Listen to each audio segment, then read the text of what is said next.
open to some other things that we like have looked the at. strawberry runners. Yeah. Fantastic. So do you want to, are we on now, or should I think we're just about to go live. All right, we're live right now. Okay, so hello and welcome to Sustainable Family Home. Today we're gonna be planting brassicas. Yeah, my name's Mia Swainson and this is my son, Xavier Swainson. Thank you so much for joining us. Yeah, as Xavier said, we're planting brassicas today. I'm just gonna show you a bit of what a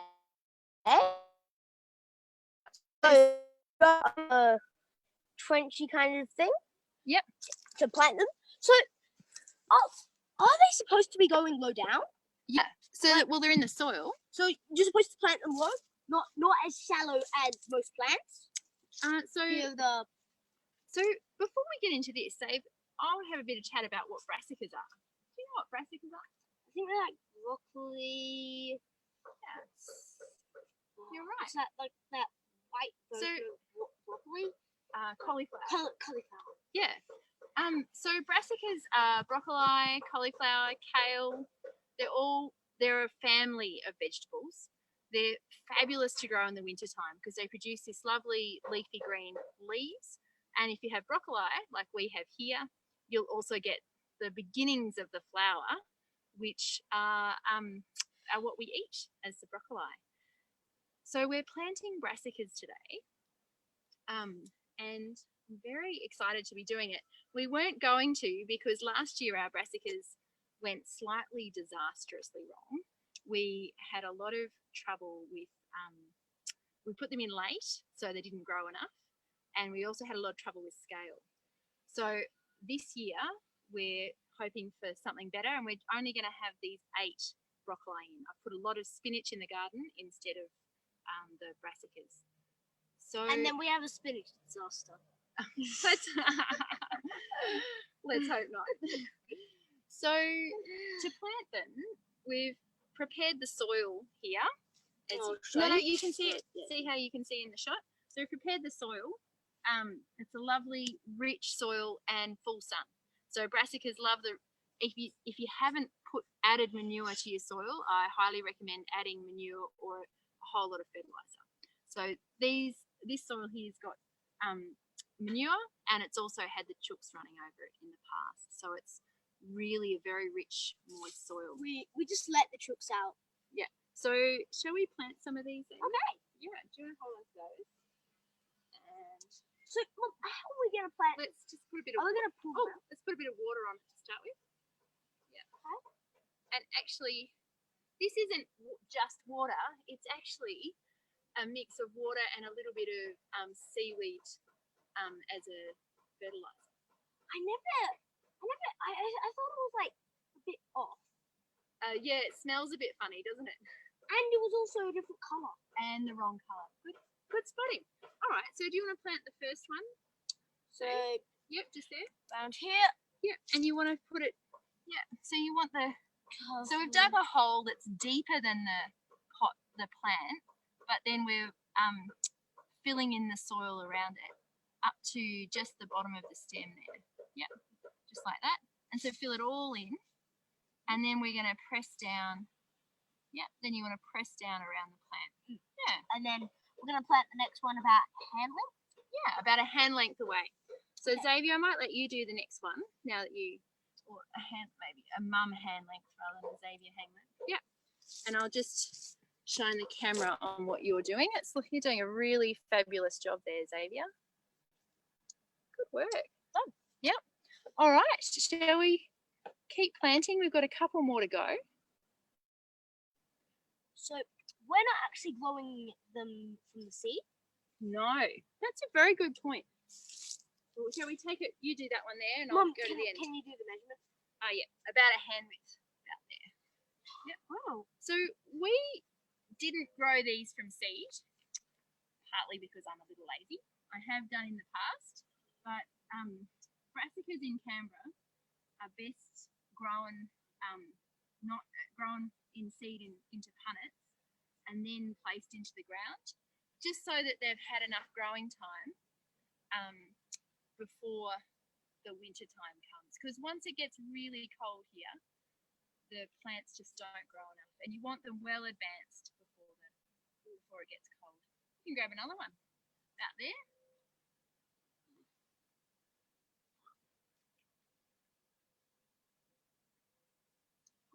Doing a really good job. Thanks. Yeah. Oh, we've still got two more. Also, we are actually doing this from Now our break home, that. not a studio, in case you haven't guessed. Which you probably have. Yeah. We are doing this in our garden. Now we've got two extra because we didn't quite have enough space. I wonder what we're going to do with him. Might have to put another one here. And could we squeeze one in there? Yeah, back in the crib. Okay, you want to do that one? Oh.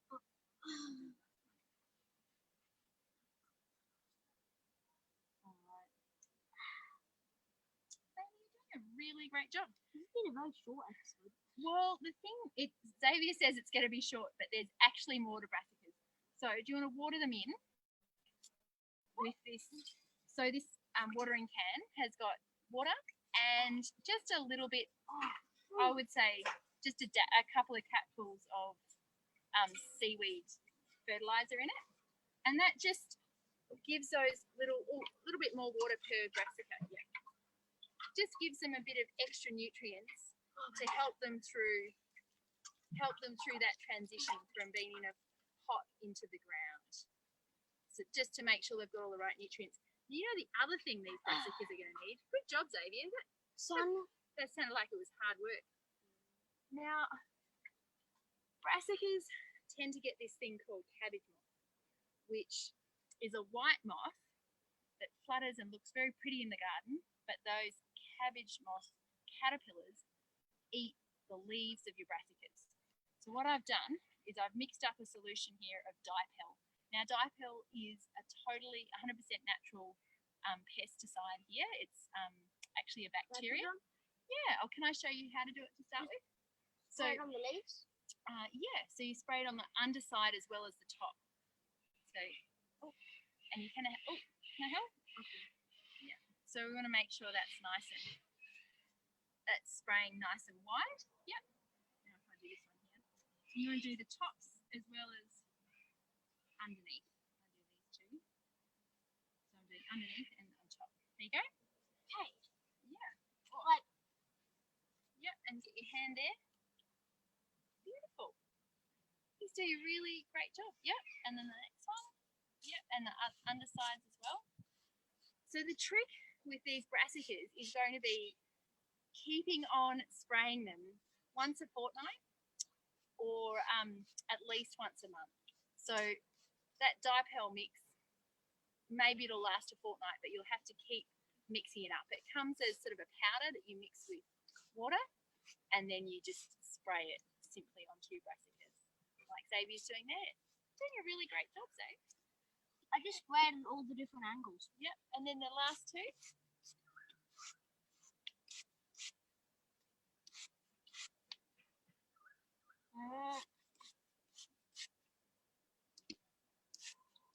Because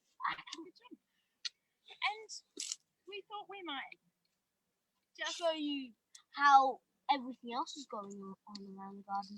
Yeah, do you want to tell the camera what we're going to show people? Just the herb? Yeah, so right on our very first episode, I think we planted herbs in a pot, and then just before you move on, Leanne has a question about the dipel, and she wants to know where you get it from as a powder. Thanks, Zoe. And Leanne, thanks for your question. Just get it from any regular gardening store. So we got ours from Bunnings, but your local hardware or gardening store should have dipel. If you can't see it in the pesticide section, ask for it. Yeah. All right. Actually, you're right, Zoe. Mia, what's it called? Anyone had the question? What's it called? Oh, just a second. What's it called again, Mia? The dipel. In fact, yeah, I think one of the key things. things. Does it? Sorry? It begins with a D. D-I-P-E-L. Yeah, I haven't heard of it before, but yeah, it sounds good. Yeah. No, it's great and it's organic. So, Yeah. perfectly safe. Any other questions? Do you know if is it a contact spray or is it systemic? Sorry. It's a good question. I think it's contact because when it contains a bacteria, then when the bacteria can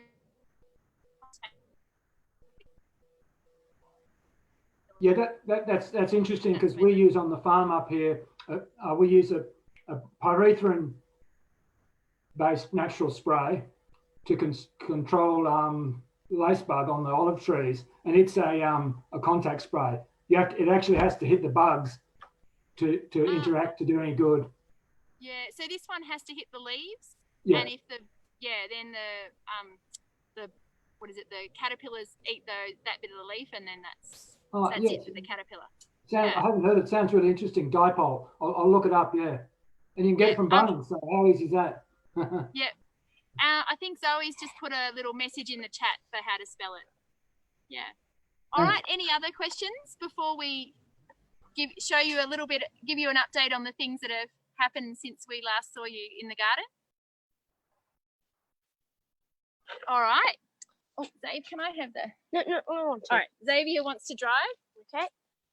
I'm not driving. I don't have my driver's license. Okay. So, I'm just keeping in mind where we are. Yeah. So where are we going first? To the strawberry runners? Yeah. Can I show other? You can explain it, and I'll show So people. These are strawberry hang runners. on, Xavier. We planted them 2-3 episodes back. Yeah. Actually, they look like they need a bit of water on the top there. Yeah. And here you go. we took them out of the garden and put them in here. Yeah. Hanging over. So that's it. So they're not doing too badly. This one here looks a little bit sad, but the others look like they're growing just fine. Yep. Okay. And next? And we're just going across to the herb garden. Yeah. Which is coming along quite nicely, actually. And the soil looks very fertile. Yeah. Which means it's... You want to bob down so you're in the shot? Yeah. That's great. Yeah. Actually, this was our first episode. Yeah, it was. And so we've got some spinach seedlings here, and we've got some other seedlings coming up as well. So we did a mixture of seedlings in here. So yeah, we're really looking forward to it coming up. All right, well, I think that's about it from us today. Is there anything else? Any questions anyone else had about gardening tips? No, well, look, thank you so much for joining us. It's been such a pleasure, as always, and we'll be back again tomorrow. Tomorrow's episode's about worm farming. So I think I've only got one child who wants to do that, and that's my youngest, Tasman, who actually loves those worms. Are you up for it now, Xavier? Maybe. I'll think about it. Fantastic. All right, thanks so much for joining us. We'll see you later. Thanks so much, everyone. See you tomorrow. Bye.